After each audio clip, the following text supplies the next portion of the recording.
নমস্কার বন্ধুরা, আপনাদেরকে স্বাগতম আমার নতুন একটি রান্নার ভিডিওতে। ওই দিন ছিল ঈদ, আর ঈদের কারণে নিরামিষ থাকার কারণে নিরামিষের মধ্যে কিছু স্পেশাল রান্না করেছিলাম। প্রথমেই ঘন বুটের ডাল রান্না করেছিলাম। তো প্রথমে বুটের ডালগুলো সিদ্ধ হওয়ার পর এখানে লবণ এবং একটু মরিচের গুঁড়া দিয়ে দিই, যাতে এগুলো ভালোভাবে ফুটে যায়। যখন বুটের ডালগুলো ফুটে যায় তখন আমি একটু হলুদের গুঁড়া দিয়ে দিই পরিমাণ মতো, যাতে এগুলো দেখতে বেশ ভালো লাগে। এরপর আদা জিরাটাকে ভালো মতো বেটে নিই আমি, কেননা আদা জিরাটা দিতে হবে বুটের ডালের মধ্যে। মশলাগুলো যদি ঠিক মতো না দেওয়া হয় তাহলে এটা খেতে ভালো লাগবে না।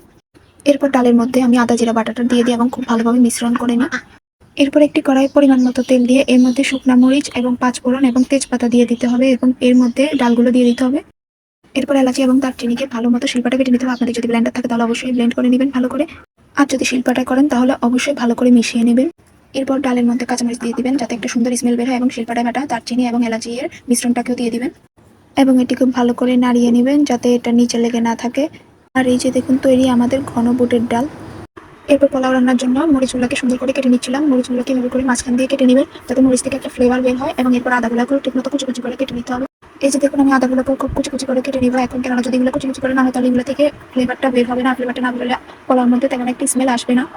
এরপর পোলাওয়ের জন্য কড়াইয়ের মধ্যে পরিমাণ মতো তেল দিয়ে দিতে হবে এবং এর মধ্যে আদা, যেগুলো আমরা কুচি কুচি করে কেটে রেখেছিলাম, লবঙ্গ এবং এলাচি, দারচিনি এবং মরিচগুলো দিয়ে, তেজপাতা দিয়ে ভালো করে মিশিয়ে নিতে হবে এবং এর মধ্যে পোলাওগুলো দিয়ে নিতে হবে এবং এর মধ্যে আবার কিছুটা কাঁচামরিচ দিয়ে দিবেন এবং খুব ভালোভাবে নেড়ে নেবেন।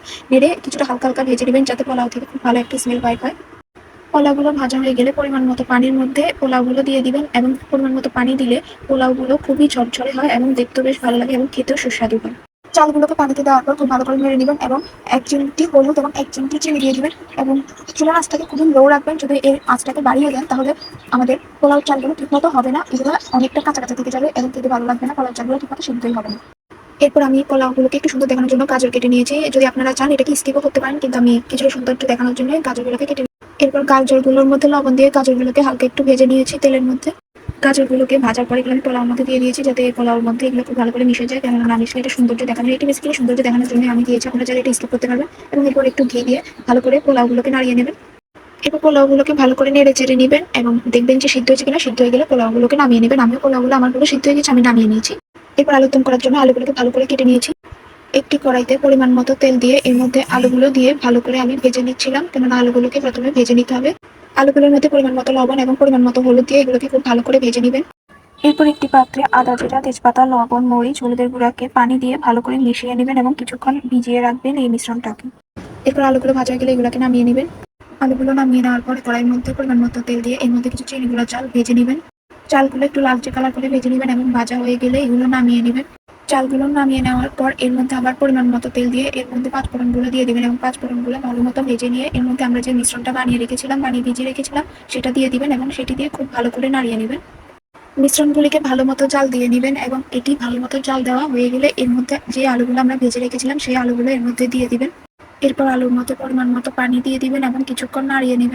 আলুটা যখন সিদ্ধ হয়ে আসবে তখন অনেকটা নেড়ে এরপর এটার মধ্যে কাঁচামরিচ দিয়ে দিবেন এবং কাঁচামরিচের সাথে এই সময় নামানোর আগে দিয়ে এর মধ্যে আদা জিরা বাটাটাও দিয়ে দিবেন, যাতে এর মধ্যে ফ্লেভারটা খুব ভালোভাবে লাগে আর মশলাগুলো ঠিক মতো যাতে হয়। সবকিছু ঠিকঠাক হওয়ার পর এরপর আলুর দমটাকে নামিয়ে নেবেন আর তৈরি হয়ে গেল আমাদের আলুর দম। এরপর আমি পালং শাকের মধ্যে কিছুটা লবণ দিয়ে এটাকে খুব ভালো করে মিশিয়ে নিয়েছিলাম।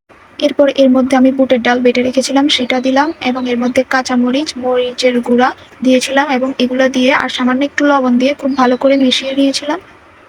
এটাকে খুব ভালো করে মিশিয়ে নিতে হবে। এরপর কড়াইতে পরিমাণ মতো তেল দিয়ে আমি বড়াগুলোকে ভেজে নিচ্ছিলাম আর চুলার আঁচটাকে কিন্তু মিডিয়াম রাখতে হবে। যদি মিডিয়াম না রেখে চুলার আঁচটা বাড়িয়ে দেন, তাড়াতাড়ি করতে যান, তাহলে কিন্তু বড়াগুলো ঠিকমতো ভাজা হবে না, এটি অনেকটাই খেতে কাঁচা কাঁচা লাগবে, এটি খেতে ভালো লাগবে না। তাই আপনারা অবশ্যই চুলার আঁচটাকে মিডিয়াম রাখবেন। এই যে দেখুন, আমার বড়াগুলো কত সুন্দর ভাজা হয়ে গেছে আর এবং এগুলো খেতেও কিন্তু বেশ দারুণ হয়েছিল।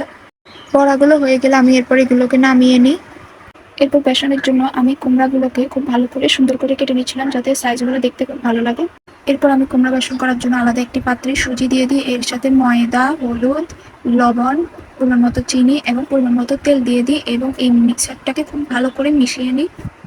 এরপর এতে পরিমাণ মতো কালো জিরাও দিয়ে দিবেন। সবকিছু দেওয়ার পর এটিকে খুব ভালো করে মিশিয়ে নেবেন। ভালো করে না মিশালে যদি এটার মধ্যে দানা দানা ভাব থেকে যায় তাহলে কিন্তু বেসনটা হবে না ঠিক মতো। এর মধ্যে কোনো দানা দানা ভাব রাখা যাবে না। এটিকে খুব ভালো করে প্রথমে তেল দিয়ে মিশাবেন এবং এরপরে পানি দিয়ে খুব সুন্দর একটা বেটার তৈরি করবেন।